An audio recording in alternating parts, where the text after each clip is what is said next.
శ్రీకాకుళం జిల్లాలో పెద్ద ఎత్తున పింఛన్లు తొలగించారన్నారు మాజీ మంత్రి ధర్మాన కృష్ణదాస్. పింఛన్ల తొలగింపుపై గ్రీవెన్స్ లో వినతి పత్రం సమర్పించారు.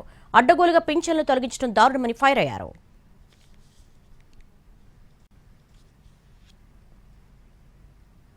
జిల్లాలో కూడా 4,000 పైగా మరి దైవ నిర్ణయం వికలాంగం అన్నది అంగవైకల్యం దైవ నిర్ణయం.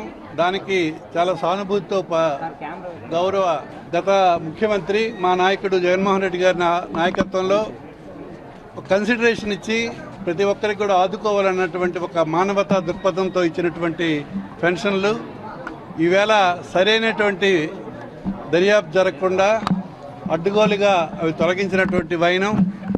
మరి దాన్ని మరీ రీవెరిఫికేషన్ చేసి అర్హత కలిగిన ప్రతి ఒక్క వికలాంగులకు కూడా సహాయం చేయమని చెప్పి మీ వైఎస్ఆర్ పార్టీ తరఫున మరి మీ అంతర్ జిల్లా చైర్మన్ గారు కానీ, టెక్కలి నియోజకవర్గ సమన్వయకర్త కానీ, ఆమదాల సమన్వయకర్త కానీ, నేను మీ అందరం కలిసి మరి వికలాంగుల పెన్షన్లు కూడా తీసుకువెళ్ళి ఇవి కూడా సర్టిఫికేట్స్ కూడా ఇవ్వడం జరిగింది.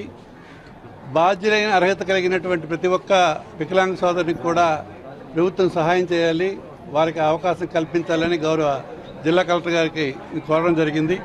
సానుకూలంగా ఆయన ఎక్కువ మంది డాక్టర్లను పెట్టి రీవెరిఫికేషన్ చేయించి అందరికి కూడా మరి అర్హత కలిగిన ప్రతి ఒక్కరికి కూడా ఇచ్చే